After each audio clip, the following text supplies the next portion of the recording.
चलिए आगे बढ़ते हैं। महाकुंभ के समापन में अब एक हफ्ते से भी कम समय बचा है, लेकिन आस्था का सैलाब अब भी वैसा ही देखा जा सकता है। प्रयागराज में भारी भीड़ अब भी मौजूद है और अब जबकि महाकुंभ का आखिरी वीकेंड आ रहा है, ऐसे में भीड़ और बढ़नी शुरू हो गई है।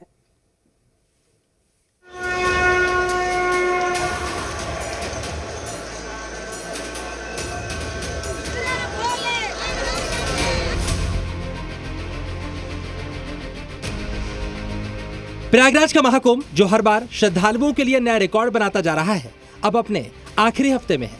लेकिन यहाँ भीड़ का जो आलम है, ये देखकर नहीं लगता कि ये समापन की तरफ है।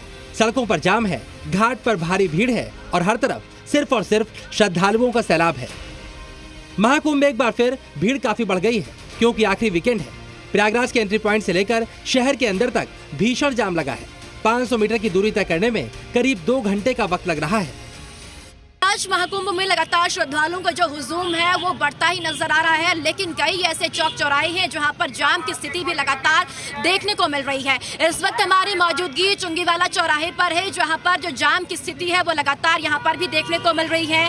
गाड़ियां रेंगती हुई यहाँ नजर आ रही है और दूसरी तरफ आप नजर डालेंगे तो ये संगम के लिए जाता हुआ रास्ता है और बड़ी संख्या में श्रद्धालु यहाँ से संगम की ओर रवाना हो रही है। लेकिन जाम की स्थिति यहाँ पर भी देखने को मिल रही है। हालांकि प्रशासन मुस्तैदी से यहाँ पर तैनात है।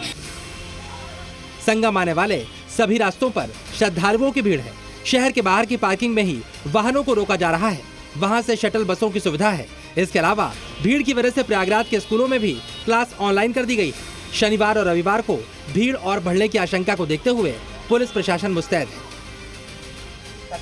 बेहतर ट्रैफिक प्रबंधन और बेहतर क्राउड कंट्रोल, अंतिम स्नान और उसके पहले के जो सप्ताह का एंड है शनिवार रविवार को लेके, उसके लिए व्यवस्थाएं की जा रही है और अधिक से अधिक लोगों के आवागमन को सुचारू और बेहतर बनाया जा सके, इसका प्रयास किया जा रहा है। अब तक संगम में 58 करोड़ से ज्यादा श्रद्धालु स्नान कर सकते हैं और समापन तक ये आंकड़ा 60 करोड़ से कहीं ज्यादा होने की आशंका है। श्रद्धालु हैं, उनका लगातार जो आगमन है वो महाकुंभ की तरफ लगातार जारी है। हर हर गंगे जय शिव शंभू के उद्घोष के साथ हो जाए एक बार फिर हर हर गंगे। कहाँ से आए भैया आप लोग? जौनपुर से आए हैं। हाँ। स्नान हो गया? नहीं सर, आप कहाँ से आए? उत्तराखंड से। उत्तराखंड से? हाँ जी। प्रयागराज के अंदर तो भीड़ मौजूद ही है, लेकिन वहां पहुंचने के लिए ट्रेनों में भी काफी भीड़ नजर आ रही है। इसमें सबसे ज्यादा प्रभावित बिहार है, जहां के स्टेशन पर भारी भीड़ है। सासाराम में तो महाकुंभ की ट्रेन पकड़ने की ऐसी होड़ लगी है कि लोग अपनी जान जोखिम में डालकर रेलवे लाइन क्रॉस करने लगे। इसके अलावा कटिहार में ट्रेन में भारी भीड़ होने की वजह से 2 बुजुर्गों को सांस लेने में तकलीफ होने लगी, जिसके बाद उन्हें ट्रेन से बाहर निकाला गया। वहीं मध्य प्रदेश के कटनी में कुछ ऐसा ही हाल दिखा। महाकुंभ में पहुंच रही ये भीड़ अब से लेकर शिवरात्रि तक बने रहने की संभावना है, इसलिए रेलवे से लेकर प्रयागराज प्रशासन तक भीड़ को नियंत्रित करने की तैयारी में लगा है। ब्यूरो रिपोर्ट, जी मीडिया। उत्तर प्रदेश की कई जेलों में बंदियों को महाकुंभ के पवित्र संगम के जल से स्नान का पुण्य लाभ मिलेगा। जेल प्रशासन कुंभ से जल लाकर बंदियों को स्नान कराएगा। इससे वो भी कुंभ के पुण्य स्नान के लाभार्थी बनेंगे।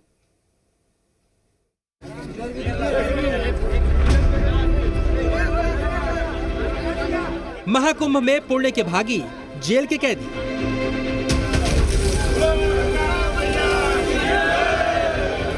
संगम के जल से कैदियों का स्नान, धुल जाएंगे पाप।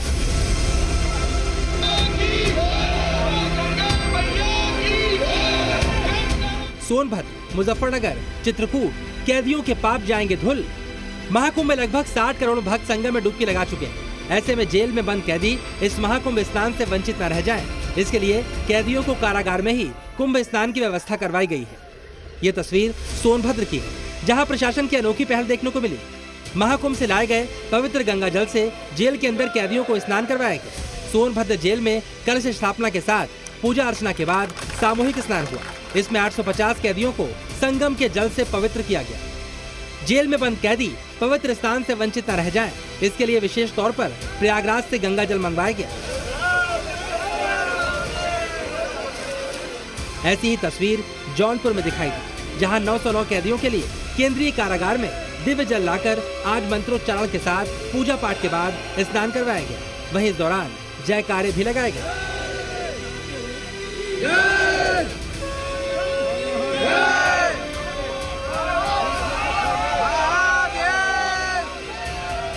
शासन के निर्देश पर जौनपुर जिला कारागार में भी आज 909 कैदियों को कुंभ से जल लाकर उन्हें स्नान कराया गया। हमारे पीछे आप देख सकते हैं कि जौनपुर जिला कारागार है, जहां पर आज पूरे विधि विधान के साथ जो है जयकारे के साथ 909 कैदियों को जो है आज कुंभ से जल लाकर इन्हें स्नान कराया गया।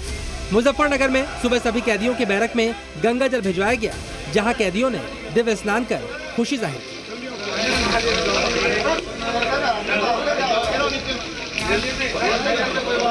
हमें आदेश हुआ था प्रयागराज से पवित्र गंगा जल मंगा लिया जाए और 21 तारीख को सुबह 8:30 बजे निर्धारित किया गया था कि समस्त जेलों में एक साथ बंदी स्नान करेंगे।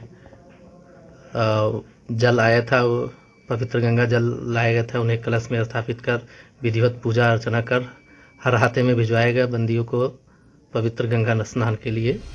ऐसा ही नजारा अयोध्या की जेल में भी दिखाई दिया, जहां सीएम योगी के निर्देश के बाद प्रदेश के सभी जिलों में कैदियों को महाकुंभ स्नान करवाया गया। त्रिवेणी के जल से कैदियों को स्नान कराया गया।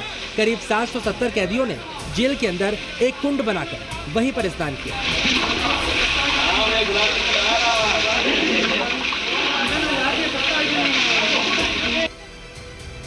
चित्रकूट जिला कारागार में बंद लगभग 600 कैदियों को भी स्नान का सौभाग्य मिला, जिसके लिए बाकायदा प्रयागराज से गंगा जल लाया गया था और यहाँ कैदियों के स्नान के लिए एक बाथटब रखा गया, जिसमें विधि विधान से पूजा अर्चना करने के बाद गंगा जल को टब में मिलाया गया और उसके बाद बारी बारी से उस पवित्र गंगा जल का इस्तेमाल किया गया। जिला कारागार चित्रकूट पर लगभग 600 बंदियों के स्नान के लिए इस कार्यक्रम के लिए हमने संगम जल को मंगवाया, एक बड़े टब की व्यवस्था की और उसमें विधिवत पूजा अर्चना के पश्चात उस जल का मिश्रण करके सभी बंदियों को इस स्नान कार्यक्रम में शामिल कराया। उन्होंने विधिवत पूजा अर्चना की और इस उत्सव में सक्रियता पूर्वक और प्रसन्नता पूर्वक पूरे ऊर्जा और जोश खरोश से उन्होंने सहभागिता की। जेल में बंद कैदियों को प्रयागराज ले जाकर कुंभ स्नान करवाना संभव नहीं था। इसी वजह से जेलों में भी संगम का जल लाकर कैदियों के लिए कुंभ स्नान का आयोजन किया गया। 144 साल पड़े महाकुंभ को देखते हुए कैदियों के लिए ऐसी व्यवस्था की गई कि इससे कोई भी वंचित न रह जाए। ब्यूरो रिपोर्ट, जी मीडिया।